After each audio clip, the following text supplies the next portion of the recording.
ప్రియ దేవుని పిల్లలారా, ప్రతి ఉదయం దేవునితో అనే ఆధ్యాత్మిక కార్యక్రమానికి మిమ్మల్ని ప్రేమపూర్వకంగా ఆహ్వానిస్తూ ఉన్నాను. నేటి వాక్య ధ్యానముగా ఆదికాండము 6వ అధ్యాయము 9వ వచనం నుండి 12వ వచనం వరకు దేవుని వాక్యాన్ని చదువుకొని ధ్యానం చేసుకుందాం. నోవాహు వంశావళి ఇదే. నోవాహు నీతిపరుడును తన తరములో నిందారహితుడినై ఉండెను. నోవాహు దేవునితో కూడా నడిచినవాడు. షేము, హాము, యాపేతు అను 3 కుమారులను నోవాహు కనెను. భూలోకము దేవుని సన్నిధిని చెడిపోయి ఉండెను. భూలోకము బలాత్కారముతో నిండి ఉండెను. దేవుడు భూలోకమును చూచినప్పుడు అది చెడిపోయి ఉండెను. భూమి మీద సమస్త శరీరులు తమ మార్గమును చెరిపివేసుకొని ఉండిరి. ఆమేన్. ప్రభునందు ప్రియ దేవుని పిల్లలారా, చదవబడిన లేఖనము నిమిత్తమే ప్రార్థన చేద్దాం. సకలాశీర్వాదములకు కారణభూతులైన తండ్రి, మా మంచి దేవ, మీ ఉన్నతమైన నామమునకై వేలాది కోట్లాది స్తోత్రాలయ. ఏ మంచి లేని మా జీవితంలో మరొక నూతన దినాన్ని దయచేసినందుకే స్తోత్రాలు తండ్రి. ఈ రీతిగా ప్రతి ఉదయము మీ పరిశుద్ధ గ్రంథ లేఖనాలను ధ్యానం చేయుటకు మాకిచ్చినటువంటి ఈ యొక్క మాధ్యమును బట్టి అయినా మీరు మాకిచ్చిన ఈ సమయమును బట్టి మీకు వందనాలయ. ప్రతి ఉదయము దేవునితో అనే ఆధ్యాత్మిక కార్యక్రమంలో మీ పరిశుద్ధ గ్రంథ లేఖనాలను ధ్యానం చేసే భాగ్యం నాకు, మా అందరికీ అనుగ్రహించినందుకే స్తోత్రాలు తండ్రి. ఈరోజు కూడా మీ సన్నిధిలో మేము చదువుకున్న ఈ లేఖన భాగాన్ని మా కొరకు దీవించండి. ఈ లేఖన భాగంలో నుండి కొన్ని ఆత్మీయ మాటలు మీరే మాకు బోధించి నేర్పించమని యేసయ్య నామమున ప్రార్థించి వేడుకుంటూ ఉన్నాము తండ్రి. ఆమేన్. ప్రభునందు ప్రియ దేవుని పిల్లలారా, 6వ అధ్యాయము 1వ వచనంలో దేవుడు నరులు భూమి మీద విస్తరించటం ప్రారంభించారు అని, ఆ విస్తరించిన జనాంగంలో ఆ నరులలో మరి బలాత్కారులు, మరి దేవునికి వ్యతిరేకమైన స్వభావం కలిగిన వారు, హృదయం నిండా చెడ్డ ఆలోచనలు కలిగిన వారు, మార్గములను చెరిపివేసుకున్నవారు, మరి వారి హృదయపు తలంపులు, ఊహలన్నీ మరి చెడ్డవిగా మార్చుకున్నటువంటి జనాంగము ఈ భూమి మీద విస్తరించిందని, ఆ కారణాన్ని బట్టి దేవుడు ఎంతో సంతాపపడ్డాడు అని, ఆ కారణాన్ని బట్టే దేవుడు వారిని భూమి మీద లేకుండా చేయాలని, ఆయన ఉగ్రతను మరి కురిపించాలని ఆలోచన కలిగి ఉన్నప్పుడు దేవుడు భూమి మీద ఒక వ్యక్తిని మనకు పరిచయం చేశారు. ఆ వ్యక్తే నోవాహు. నోవాహు నీతిపరుడై మరి దేవునితో నడిచిన వాడిగా, ఆ తరములలో జీవించినటువంటి వారిలో ఆ తరములో ఆయన నిందారహితుడిగా దేవునికి కనబడినట్లుగా మరి దేవుని పిల్లలారా, మరి ఈ యొక్క లేఖనంలో మనం చూస్తూ ఉన్నాం. అవును దేవుని పిల్లలారా, దేవుడు మొదటి సంతానము, మొదటి కుటుంబము, మరి ఆ కుటుంబంలో మరి కయ్యూను లాంటి మరి దుష్టుడైన వాడు మరి జీవించినప్పుడు దేవుడు ఆ మొదటి వ్యక్తిలో నుండే తాను చేయదలుచుకున్నటువంటి కార్యమును జరిగించాలని, ఈ భూమిని నిండించాలి అని ఆశీర్వదించిన ఆ ఆశీర్వాదాన్ని మరి దేవుడు ఫుల్ఫిల్ చేయటానికి ప్రయత్నం చేస్తే, మరి దుష్టిని సంబంధిగా మారిన కయ్యను తన తమ్ముడిని చంపి మరి శాపాన్ని తెచ్చుకుంటే, మరి దేవుడు తాను ఇచ్చిన ఆశీర్వాదం నిరర్థకం కాకూడదు అని చెప్పి ఆ తర్వాత మరలా ఆదామును అవ్వలను దర్శించినప్పుడు వారికి దేవుడు ఆశీర్వాద కారకుడిగా షేతును అనుగ్రహిస్తాడు. ఆ షేతులో నుండి మరి ఇప్పుడు మనం ధ్యానం చేయబోతున్నటువంటి నోవాహు వచ్చాడు. ప్రదేన్ పిల్లారా, మరి షేతు వంశావళిలో నుండి నోవాహు రాబడినప్పుడు ఆ తరువాత వచ్చినటువంటి మరి ఆ యొక్క తరములన్నీ కూడా కయీను సంబంధులుగా మరి వారు జీవించినప్పుడు మరి ఆ సంతానం అంతా దేవునికి వ్యతిరేక స్వభావం కలిగి, హృదయం నిండా, తలంపుల నిండా, ఊహలతో సహా చెడగొట్టుకున్న వారే బలాత్కారులుగా మరి మరి దోషులుగా దేవుని ఎదుట కనబడ్డారు. ఆ కారణాన్ని బట్టి దేవుడు భూమి మీద మరి మనుష్యులను, నరులను చేసినందుకు ఆయన సంతాపపడ్డాడు. వారి మీద నా ఉగ్రతను కుమ్మరిస్తానన్నాడు. ప్రియదేని పిల్లలారా, ఎంతటి భయంకరమైనటువంటి పరిస్థితులు భూమి మీద ఎందుకు వచ్చాయి?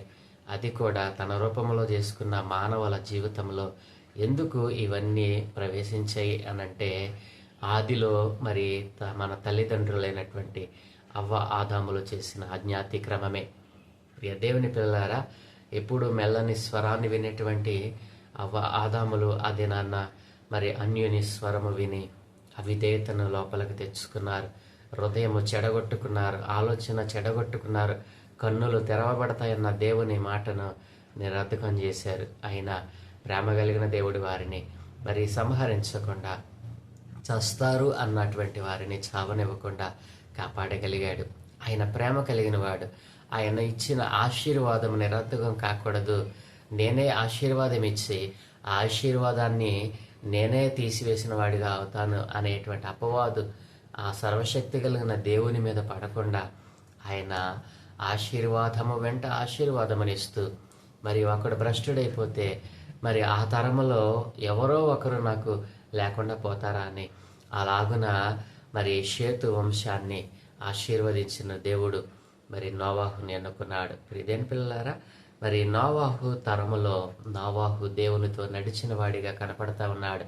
మరి హృదయము దేవునికి అర్పించిన వాడిగా, హృదయ ఆలోచనలు చెడగొట్టుకోకుండా మంచి హృదయం కలిగిన వాడే దేవుని ఆలోచనలతో మరి ఆ దినాలలో ఆ తరములలో మరి షేతు వంశములో మరి హానోకు ఏ రీతిగా తాను బ్రతికిన దినములన్నీ కూడా మరి సంవత్సరమునకు 365 రోజులైతే హానోకు బ్రతికిన దినములు 365 సంవత్సరాలు. ఇదేం పిల్లరా, 65వ సంవత్సరంలో తనకు మెతుషలను దేవుడు అనుగ్రహిస్తే మరి మిగతా 300 సంవత్సరాలు దేవునితోనే నడిచాడంటండి. హల్లెలూయా! ఎంత గొప్ప భక్తులు మనకు మరి దేవుడు తన గ్రంథములో వ్రాయించాడు. ప్రియదేని పిల్లలు, ఆ రీతిగానే మరి నోవాహు తరముకు వచ్చేటప్పటికి మరి మిగతా వారందరూ కూడా తమ హృదయాలను చెరిపివేసుకున్నారు. దేవుని యొక్క ఆజ్ఞలను మీరారు. మరి బలాత్కారులుగా భూమి మీద జీవిస్తూ ఉన్నారు. అలాంటి వారిని భూమి మీద ఉండకుండా తుడిచిపెట్టడానికి దేవుడు తన ఉగ్రతను కుమ్మరిస్తానంటున్నాడు. వారిని చేసినందుకు ఆయన ఎంతో సంతాపపడ్డాడు. నా ప్రియ దేవుని పిల్లలారా, ఇక 9వ వచనంలో మనం చూస్తే ఆ తరములలో మరి నోవాహు నీతిపరుడును తన తరములో నిందారహితుడినై ఉన్నాడు. నోవాహు దేవునితో కూడా నడిచినవాడు. నోవాహుకు 3 కుమారులు. వారే షేము, హాము, యాపేతు అనువారు. ప్రియదేని పిల్లలారా, భూలోకము ఏమైంది? నోవాహు తరములో మనం చూస్తే భూలోకము దేవుని సన్నిధిని చెడిపోయింది. దేవుని సన్నిధిలో సమస్త భూమి మీద ఉన్న సమస్త శరీరులు చెడిపోయి ఉన్నారు. మరి దేవుడు భూలోకమును చూచినప్పుడు అది చెడిపోయి ఉండెను. అంతేకాదు, దేవుడు అంటున్నాడు కదా, భూలోకము బలాత్కారముతో నిండి ఉండెను. ప్రియదేని పిల్ల, బలాత్కారము అనగా ఏమిటి? మరి మనకు ఇష్టము లేకుండా మరి తీసుకునే దానిని బలాత్కారం అంటాం. ఎదుటివారి ఇష్టము లేకుండా, ఎదుటివారికి చెప్పకుండా మరి అప్పటికప్పుడే లాగేసుకునేదానిని, మరి దౌర్జన్యము చేసి తీసుకునేదానిని బలాత్కారం అంటాం. మరి మన వస్తువుని ఎవరైనా మరి మనం చూస్తుండగానే లాగేసుకుంటే మనం ఏం చేస్తాం? కోపం వస్తుంది కదా. ప్రియదేని పిల్లల, ఆ దినాన్న భూమి మీద ఉన్నటువంటి నరులు సమస్త శరీరులు తమ తమ మార్గములను చెరిపివేసుకున్నారు. దేవుని సన్నిధిని వారు చెడిపోయిన వారిగా కనబడ్డారట. ప్రియదేని పిల్లల, దేవుడు లోకమును చూసినప్పుడు అది చెడిపోయి ఉండెను. భూమి మీద సమస్త శరీరులు తమ మార్గమును చెరిపివేసుకుని ఉన్నారు. తర్వాత ఏం జరిగింది? ప్రియదేని పిల్లలారా, ఇలా చెరిపివేసుకున్న భూలోకములో ఉన్నటువంటి సమస్త శరీరులను మరి దేవుడు వారికి కూడా మరి ఒక అవకాశాన్ని ఇచ్చాడు. ప్రియదేని పిల్లారా, మరి మనం ధ్యానం చేసినటువంటి మరి ఆ యొక్క 6వ అధ్యాయము 4వ వచనంలో మరి మనం చూసినట్లయితే మరి వారికి మరి కొంత సమయాన్ని దేవుడు అనుగ్రహించాడు. దేవుడు మరి కొంత సమయాన్ని వారికి దేవుడు మరి అనుగ్రహించాడు. 3వ వచనం చివరిలో మనం చూసినట్లయితే, ఆయనను మరి వారు తమ అక్రమ విషయంలో నరమాతులై ఉన్నారు, అయినను వారి దినములో 120 ఏండ్లగునని దేవుడు అన్నాడు. అంటే దాని అర్థం, అలా బలాత్కారంతో నిండినటువంటి వారికి కూడా దేవుడు ఒక అవకాశాన్ని ఇచ్చాడు. హృదయాలను చెరిపి వేసుకున్న వారికి కూడా దేవుడు అవకాశాన్ని ఇచ్చాడు. ఎన్ని సంవత్సరాలు ఇచ్చాడు? 120 సంవత్సరాలు. మరి తన తరములో నిందారహితుడిగా ఉన్నటువంటి నోవాహు ద్వారా సువార్త చెప్పించాడండి. ప్రియదేని పిల్లారా, దేవుని మాటలు చెప్పించాడు. నాయనలారా, బలాత్కారమును విడిచిపెట్టండి, హృదయం నిండా ఆ చెడ్డ తలంపులను విడిచిపెట్టండి. మరి ఊహలు తలంపులతో మీ జీవితాన్ని నాశనం చేసుకోవద్దు. సర్వశక్తి కలిగిన దేవుడు మిమ్మల్ని ప్రేమిస్తూ ఉన్నాడు. ఆయన చేతులు చాచి మిమ్మల్ని రమ్మని పిలుస్తూ ఉన్నాడు. ఆయనకు మీ హృదయాన్ని ఇవ్వండి. మీ తలంపులు, ఆలోచనలను అన్నీ కూడా ఆయన యొక్క ఆజ్ఞలతో నింపండి. ఆయన మాటలు వినండి అని 120 సంవత్సరాలు వారికి బోధ చేశాడంటే అండి. ఇక ఎవరు చెప్పినా వినకుండా, దేవుని మాటకు లోబడకుండా మరి వారు ఏం చేశారంట?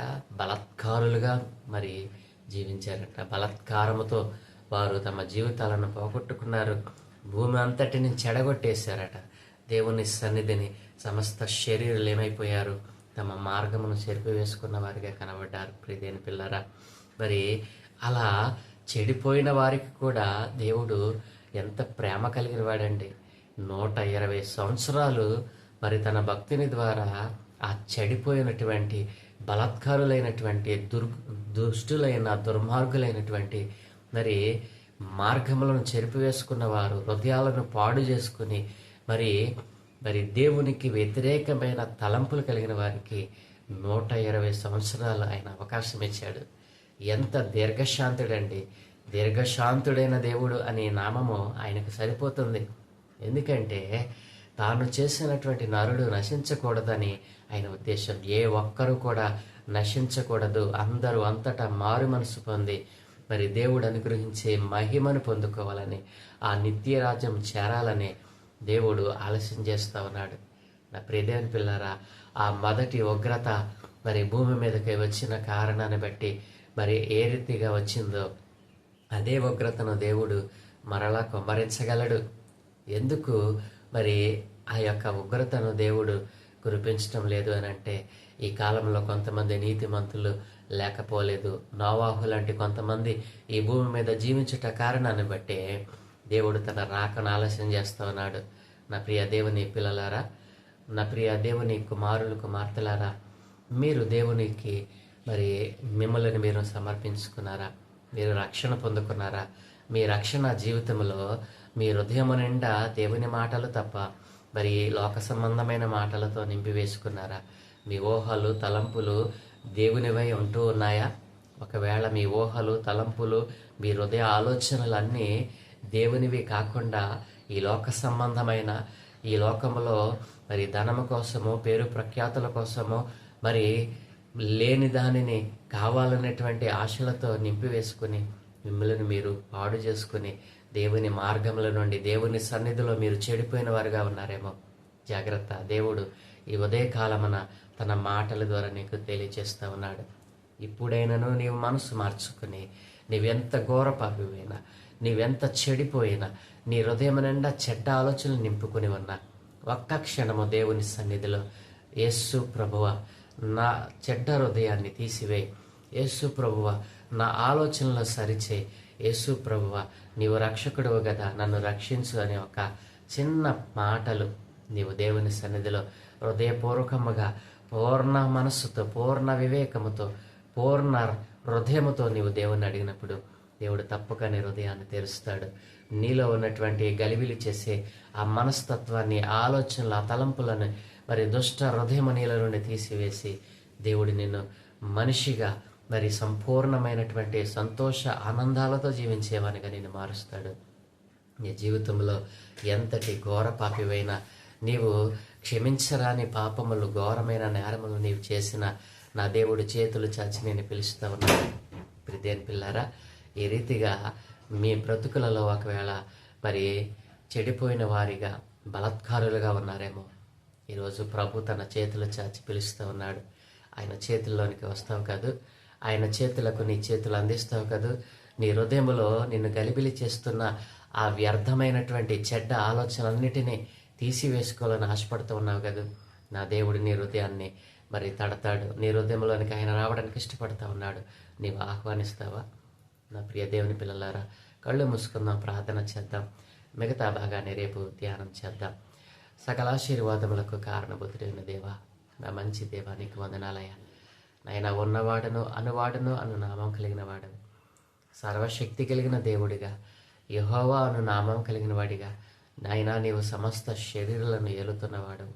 అయ్యా, భూమి మీద నరులను చేసినందుకు నీవు సంతాపపడిన ఆ దినము ఎంతో భయంకరమనైనా. అయినా తండ్రి, అందరూ నశించడానికి ఇష్టం లేదు నాయన.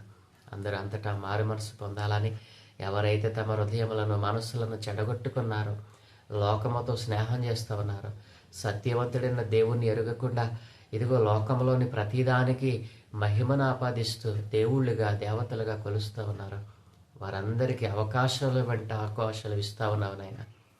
అట్టి అవకాశాలను అందిపుచ్చుకుని కూడా నాయన, ఇదిగో నీ వైపు తిరగకుండా వారి హృదయములను బట్టి పీడిస్తున్న అపవాదిని గద్దించండి. అనేకమైన వారిని అయ్యా ఇదిగో నీ నామం ఎరిగిన వారిగా మార్చమని. ఈ మాటలు వింటున్న వారిలో ఎవరైనా ఇదిగో తండ్రి అన్యులు ఉంటే నాయన, వారు ఇప్పుడే తమ హృదయాలను మీకు సమర్పించుకొని అయ్యా మీతో అంటు కట్టబడిన వారే అయ్యా నిండైనటువంటి ఆశీర్వాదాలను పొందుకునే వారిగా మార్చమని. ఈ దినం మేము చేపాలన్నట్టుగా మీకు అనుదృష్టి ఉంచి ఈరోజు పెళ్లి రోజు, పుట్టినరోజు జరుపుకునే బిడ్డలను, అలాగే ముఖ్యంగా నాయన ఈ రోజు నుండి నాయన మరి నాయన 12వ తరగతి ఇంటర్ పరీక్షలో రాయబోతున్న మా ప్రియ బిడ్డలందరి మీద మీకు అనుదృష్టి ఉంచమని. బిడ్డల పరీక్ష రాయబోతూ ఉండగా అయ్యా వారు సంవత్సరం అంతా చదివినటువంటి చదువును పేపర్ మీద పెట్టబోతూ ఉండగా వారు చదివిన ప్రతి సబ్జెక్టును మీరు ఆశీర్వదించమని. అయా ప్రార్థనతో నాయన ఆ పరీక్షను ప్రారంభించి ప్రార్థనతో ఆ పరీక్షను ముగించడానికి నాయన జయకరముగా ఇవ్వబడిన ప్రతి ప్రశ్నకు వారు నాయన మంచి ఆలోచనతో జవాబులు రాసి మంచి ఉత్తీర్ణత పొందుటకు కృప చూపమని. మా సంఘము సహవాసములను మా సమాజంలో ఉన్న ప్రతి బిడ్డను మీ చేతులకు అప్పగిస్తూ ఈరోజు పరీక్ష వ్రాయిపోతున్న ప్రతి బిడ్డ మీద మీ ఆత్మనుంచమని, ఘనత మహిమ ప్రభావాలు మీరే పొందుకోమని యేసు నామములో ప్రార్థిస్తున్నాను తండ్రి. ఆమేన్, ఆమేన్, ఆమేన్.